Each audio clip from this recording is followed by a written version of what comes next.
Hello students, welcome to auto exams. मैं हूं सोनम और आज इस वीडियो में हम कंप्लीट करने वाले हैं आरपीएफ कांस्टेबल एसआई नई भर्ती 2024 के लिए जीके जीएस प्रैक्टिस सेट 5 को कंप्लीट करने वाले हैं। तो आज की इस सेशन से आपको काफ़ी हेल्प मिलने वाला है, तो आप सभी लोग वीडियो के लास्ट तक बने रहिएगा अपने सोनम मैम के साथ। और अगर आप हमारे चैनल पर नया विजिट किए हैं तो प्लीज़ चैनल सब्सक्राइब करिएगा ऑटो एग्जाम्स को। चलिए चलते हैं प्रश्नों की तरफ। यहाँ पे पहला क्वेश्चन दिया गया आपका, भारतीय संविधान के किस अनुच्छेद में राष्ट्रपति को अध्यादेश जारी करने की शक्ति प्राप्त है? तो राइट आंसर हो जाएगा, जो राष्ट्रपति है वह अध्यादेश जारी करता है आपके आर्टिकल 123 के तहत। Option B is the right answer. और यह आपके अध्यादेश जारी क्यों किया जाता है? जब आपके लोकसभा और राज्यसभा यानी कि संसद के दोनों सदन का सत्र न चल रहा हो तो उस समय राष्ट्रपति 123 आर्टिकल के तहत अपना अध्यादेश जारी कर सकता है। ठीक है, चलिए आगे देखेंगे। अगला क्वेश्चन आपका दिया गया कि सर्वोच्च न्यायालय के न्यायाधीश बनने के लिए योग्यता है। तो सर्वोच्च न्यायालय के जो न्यायाधीश बनते हैं उनके लिए क्या योग्यता होनी चाहिए?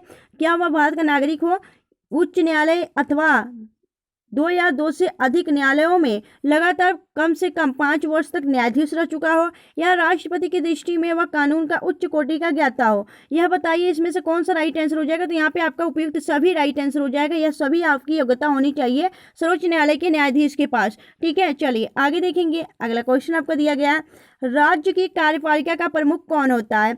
तो राज्यपाल, जो आपका यहाँ पे बात की जा रही राज्य की, तो राज्य की कार्यपालिका का प्रमुख होता है आपका कौन? राज्यपाल। जैसे कि आपका संघ की कार्यपालिका के आपका कौन होता है प्रमुख? तो राष्ट्रपति होता है। उसी प्रकार राज्य की कार्यपालिका का प्रमुख आपका राज्यपाल होता है। अगर वही बात करें कि राज्यपाल किस आर्टिकल के तहत आते हैं, तो आर्टिकल आपका 153 में यह बोला गया है कि प्रत्येक राज्य में एक राज्यपाल होना आवश्यक है। यह आर्टिकल 153 के तहत बोला गया है। वहीं अगर बात करें कि यह आपका राज्यपाल जो है यह आपके संविधान में कहां से इसको अडॉप्ट किया गया है, तो राज्यपाल का जो पद है यह कनाडा के संविधान से भारतीय संविधान में लाया गया है। ठीक है, चलिए आगे देखेंगे। अगला क्वेश्चन आपको दिया गया है, किसे 1921 में विद्युत प्रकाश प्रभाव की व्याख्या के लिए भौतिकी का नोबेल पुरस्कार प्रदान किया गया था? तो याद रखिएगा आपके यहाँ पे राइट आंसर हो जाएगा, कौन सा करेक्ट आंसर हो जाएगा? तो यहाँ पे होगा अल्बर्ट आइंस्टीन। अल्बर्ट आइंस्टीन को 1921 में यह प्रकाश विद्युत प्रभाव की व्याख्या के लिए इन्हें भौतिक का नोबेल पुरस्कार प्रदान किया गया था, याद रखिएगा। चलिए आगे देखेंगे। अगला क्वेश्चन आपका है कि तैरने के नियम की खोज किसने की थी? तो तैरने के जो नियम की खोज की गई थी वह आर्किमिडीज ने दिया था। तो option A is the right answer. अगर यहाँ पे बात करें जॉन डाल्टन की, तो जॉन डाल्टन ने परमाणु की खोज की थी। मैडम क्यूरी की बात की तो मैडम क्यूरी ने रेडियम की खोज की थी। और अगर बात करें यहाँ पे तो हेनरी जो बैकरेल थे, इन्होंने रेडियो एक्टिविटी की खोज की थी। तो ये सभी बातें आपको याद रखनी है, इंपॉर्टेंट है। चलिए आगे देखेंगे। अगला क्वेश्चन आपका है, निर्वात नली से वायु निष्कासन करने के लिए इस्तेमाल किया जाता है। तो क्या इस्तेमाल किया जाता है? याद रखिएगा। तो यहाँ पे उपयुक्त दोनों हो जाएगा, कैल्शियम और बेरियम दोनों का उपयोग होता है आपके निर्वात नली से वायु निष्कासन करने के लिए। ठीक है, तो यहाँ पे आपका राइट आंसर हो जाएगा। चलिए आगे देखेंगे। अगला क्वेश्चन आपका है, भारतीय राष्ट्रीय कांग्रेस के प्रथम अध्यक्ष कौन थे? तो यहाँ पे राइट आंसर हो जाएगा बिमल चंद्र बनर्जी आपके भारतीय राष्ट्रीय कांग्रेस के प्रथम अध्यक्ष थे। वहीं अगर बात करें कि इसकी स्थापना किसने की थी, तो इसकी स्थापना आपके A.O. ह्यूम के द्वारा की गई थी। कहाँ पे? तो आपके मुंबई में जो कि आपके गोकुलदास तेजपाल संस्कृत विश्वविद्यालय के अंदर। ठीक है, चलिए आगे देखेंगे। अगला क्वेश्चन आपका है, विश्व एड्स दिवस कब मनाया जाता है? तो विश्व एड्स दिवस 1 दिसंबर को मनाया जाता है एड्स के प्रति जागरूकता बढ़ाने के लिए। ठीक है, याद रखिएगा। चलिए आगे देखेंगे। अगला क्वेश्चन आपका है, वहीं 24 मार्च की बात कर लेते हैं। 24 मार्च को मनाया जाता है आपका टीबी दिवस। और अगर 5 जून की बात करें तो यहाँ पे विश्व पर्यावरण दिवस। ठीक है, और आपके 1 दिसंबर को यहाँ पे विश्व एड्स दिवस। ठीक है, एड्स किस प्रकार होता है?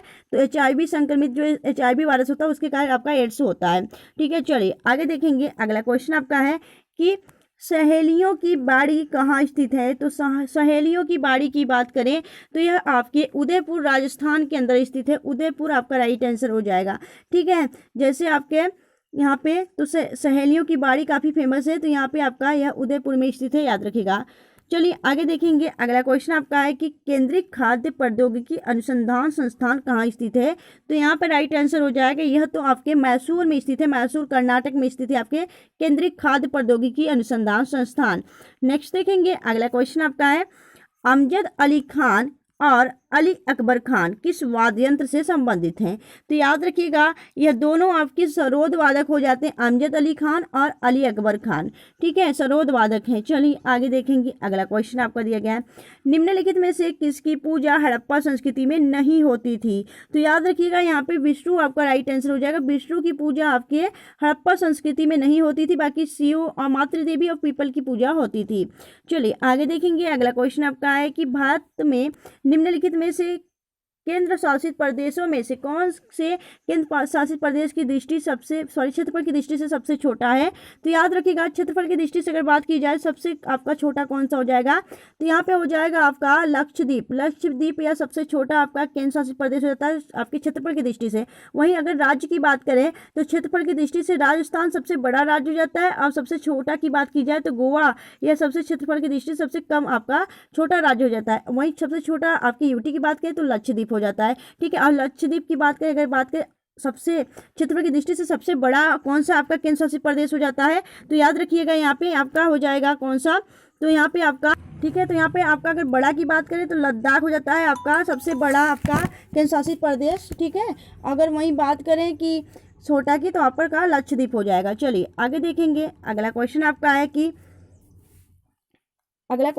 है कि भारत रत्न सम्मान पाने वाले 50वें शख्स कौन बने हैं? तो यहाँ पे राइट आंसर हो जाएगा यहाँ पे लाल कृष्ण अडवाणी। लाल कृष्ण अडवाणी जो है यह आपके 50वें भारत रत्न पाने वाले व्यक्ति बन चुके हैं, याद रखिएगा। और लाल कृष्ण अडवाणी की बात करें तो इन्हें आपके अभी 2024 में आपके प्राप्त किया गया है, यह आपका प्रदान किया गया भारत रत्न। बात करेंगे यहाँ पे लाल कृष्ण अडवाणी की, तो जो लाल कृष्ण अडवाणी है इनकी एक ऑटोबायोग्राफी हो जाती है, इनकी एक पुस्तक हो जाती है, कौन सी? तो यहाँ पे हो जाती है माई कंट्री माई लाइफ इनकी हो जाती है। ठीक है, और बाकी इन सभी को मिला है इस बार, तो आपके 5 लोगों को दिया गया है आपके भारत रत्न। ठीक, चलिए नेक्स्ट देखेंगे, अगला क्वेश्चन आपका है कि कर्क रेखा पर स्थित 2 उत्तर पूर्वी राज्य कौन से हो जाते हैं? तो 2 जो पूर्वी राज्य हो जाते हैं तो यहाँ पे कौन सा हो जाएगा? कर्क रेखा पर स्थित की बात की जा रही है, तो आप सभी जानते हैं कर्क रेखा पे आपकी 8 राज्यों से होकर गुजरती है यह कर्क रेखा। ठीक है, 8 राज्यों से होकर गुजरती है। और अगर बात करें कि जो कर्क रेखा पे 2 पूर्वी राज्य हो जाते हैं, वह एक त्रिपुरा जाता है, एक आपका मिजोरम हो जाता है, इन्हें याद रखिएगा। चलिए आगे देखेंगे, अगला क्वेश्चन आपका है कि हिंदी नाटक आधे अधूरे के लेखक कौन हैं? तो यहाँ पे राइट आंसर हो जाएगा मोहन राकेश। हिंदी जो आपके आधे अधूरे के लेखक हैं वह मोहन राकेश हो जाते हैं।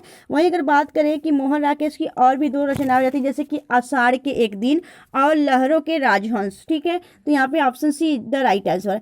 चलिए आगे देखेंगे, अगला क्वेश्चन आपका है कि इनमें से कौन सी पुस्तक डॉक्टर APJ अब्दुल कलाम आज़ाद द्वारा नहीं लिखी गई है? तो यहाँ पे कौन सी हो जाएगी? APJ अब्दुल कलाम की बात करें, यह आपके भारत के 11वें राष्ट्रपति थे। ठीक है, और इन्हें मिसाइल मैन भी कहा जाता है। मिसाइल के जनक की बात करें, मिसाइल की जो कार्यक्रम के जनक थे वह APJ अब्दुल कलाम थे। ठीक है, APJ अब्दुल कलाम की कौन सी यहाँ पे पुस्तक उनके द्वारा लिखी नहीं गई है? तो यहाँ पे हो जाएगा आपका ऑप्शन सी, जो माई कंट्री माई लाइफ है वह लाल कृष्ण अडवाणी के द्वारा लिखी गई है। बाकी यह सभी पुस्तक आपके APJ अब्दुल कलाम की हो जाती है। उनकी एक आत्मकथा भी है, कौन सी आपके? तो द विंग्स ऑफ फायर इनकी आत्मकथा हो जाती है। ठीक है, चलिए आगे देखेंगे अगले क्वेश्चन की तरफ। अगला क्वेश्चन आपका है कि ऋग्वेद पांडुलिपि किस वर्ष यूनेस्को की memory of the world register में शामिल की गई थी? तो याद रखिएगा जो ऋग्वेद का पांडुलिपि है यह आपकी यूनेस्को की मेमोरी ऑफ द वर्ल्ड में रजिस्टर में शामिल कर दी गई है। और यह कब की गई यह आपसे पूछा जा रहा है, तो यहाँ पे राइट आंसर हो जाएगा आपके 2007 में से शामिल किया गया था। नेक्स्ट देखेंगे, अगला क्वेश्चन आपका है कि राष्ट्रीय हीरा संस्थान डैश में स्थित है?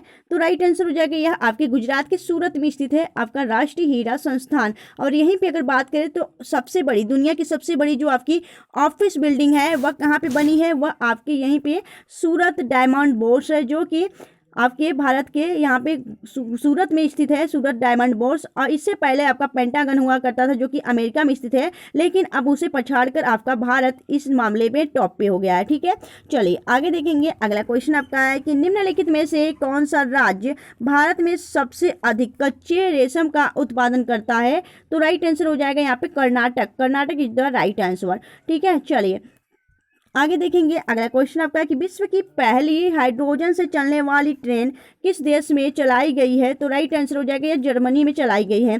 पहली जो आपकी विश्व में जो हाइड्रोजन से चलाई गई ट्रेन है वह जर्मनी में चलाई गई थी। सेकंड आपके दूसरे नंबर पे कौन जाता है, आपका चाइना। ठीक है, चलिए आगे देखेंगे। अभी जो हमारी भारत की बात करें तो जो हाइड्रोजन आपका ट्रेन है वह भारत में अभी प्रस्तावित की गई है, याद रखिएगा।